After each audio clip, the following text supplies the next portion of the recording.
चला तर आज मस्तपैकी प्रोटीन आणि फायबरने भरपूर असं चण्यांचा नाश्ता बनवूया।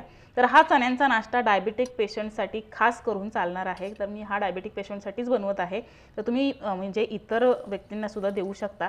तर चणे रात्री भिजत घातले, म्हणजे हरभरा रात्री भिजत घातला, सकाळी उकडून घेतला। उकडून घेतलेलं पाणी सुद्धा आपण वाया घालवणार नाहीये। या पाण्यामध्ये खूप जास्त प्रमाणात प्रोटीन असतात। तर या पाण्याचं आपण सूप बनवले। तर सूप सुद्धा आपण खूप म्हणजे झटकन बनवलेला आहे। 1 चमचाभर तेलामध्ये बनवले आणि मसाले सुद्धा यामध्ये भरपूर सारे घातलेले नाहीत। कांदा लसूण मसाला पाव चमचा फक्त घातलेला आहे आणि हळद किंचित घातलेली आहे।